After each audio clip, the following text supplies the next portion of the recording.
Jepang, kita beralih ke Myanmar. Pemirsa, unjuk rasa anti kudeta Myanmar digelar di luar Kedutaan Besar Indonesia. Menteri Luar Negeri Indonesia rencanakan kunjungan ke Myanmar dalam waktu dekat. Pengunjuk rasa anti kudeta di Myanmar menggelar unjuk rasa di luar Kedutaan Besar Indonesia untuk hari kedua berturut-turut pada hari Rabu lalu.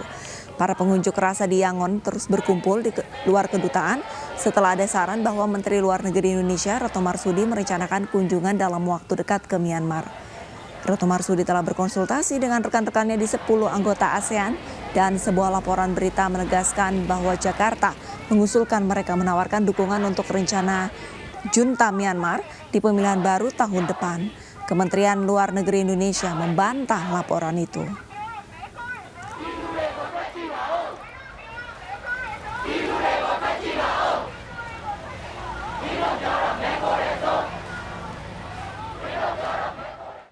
Sementara itu, Menteri Luar Negeri Retno Marsudi Rabu kemarin menemui Menteri Luar Negeri Thailand dan Menteri Luar Negeri Myanmar. Pertemuan berlangsung di Bandara Don Muang, Bangkok untuk merespons situasi terakhir di Myanmar.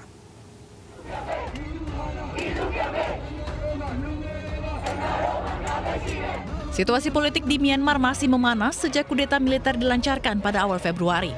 Menteri Luar Negeri Retno Marsudi bertolak ke Bangkok untuk menemui Menteri Luar Negeri Thailand Don Pramudwinai. Menlu Retno semula juga berencana menemui Menteri Luar Negeri yang mewakili militer Myanmar, Unamuangluin, di Naypyidaw. Namun rencana ini dibatalkan dan akhirnya Retno bertemu Menlu Myanmar di Bandara Don Muang. Pertemuan itu dihadiri pula oleh Menlu Thailand. Retno menolak dikatakan berpihak kepada militer dan menegaskan ASEAN mendukung sepenuhnya demokrasi di Myanmar. Namun penyelesaian konflik harus melibatkan semua pihak termasuk militer. Dalam kondisi sulit, komunikasi dengan semua pihak harus tetap dilakukan agar pesan dapat disampaikan, agar kontribusi dapat ditawarkan sehingga situasi tidak memburuk dan upaya penyelesaian dapat dilakukan. Dengan demikian, teman-teman, komunikasi yang dilakukan harus diletakkan dalam kerangka memberikan kontribusi untuk mencari penyelesaian demi kepentingan rakyat Myanmar. Pertemuan dengan Menlu Myanmar dari pihak militer memang cukup beresiko, apalagi sehari sebelumnya terjadi aksi protes warga Myanmar di depan Kedutaan Besar Indonesia di Yangon. Sumber-sumber di Myanmar mengatakan Indonesia mengusulkan pemilu ulang dan terkesan berpihak kepada militer. Pertemuan maraton untuk membahas krisis politik di Myanmar dilakukan Menlu Retno dalam sepekan terakhir. Sebelum ke Bangkok, Retno telah menemui Menlu Filipina, Singapura, dan Brunei Darussalam. Di luar ASEAN, Menlu Retno juga telah melakukan pembicaraan dengan Menlu Australia Marisa Payne dan Menlu Inggris Dominic Raab.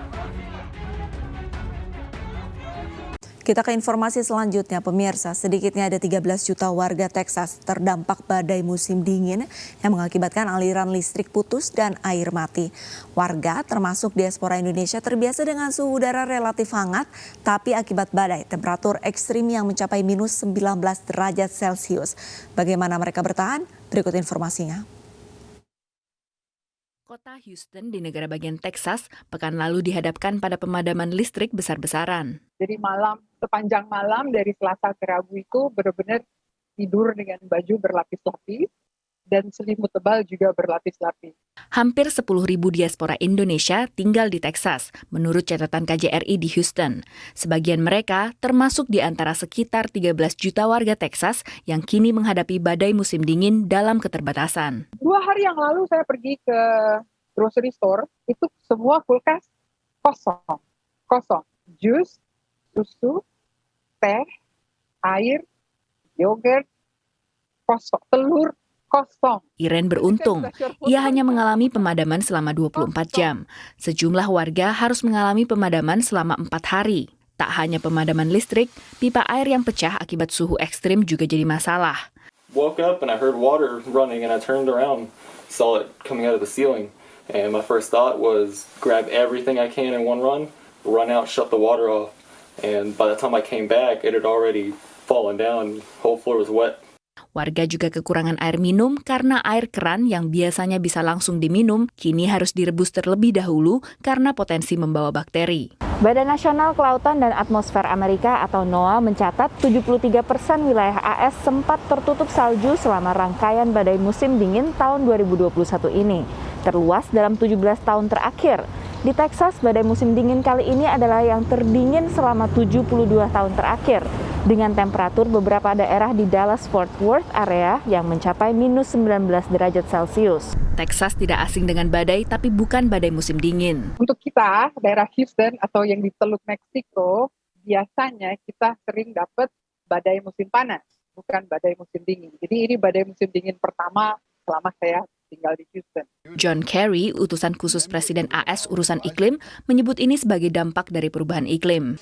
This week in the state of Texas, we've seen unprecedented extreme cold related to climate because the polar vortex penetrates further south because of the weakening of the jet stream related to warming. Perusahaan pembangkit listrik di Texas enggan mengakui cuaca ekstrim ini sebagai perubahan iklim, tapi menekankan pentingnya prediksi produksi listrik. Because we look at, having seen a storm that was so much enormously more demand than had been seen before, that certainly sets a new standard. And then I think we'll be looking at those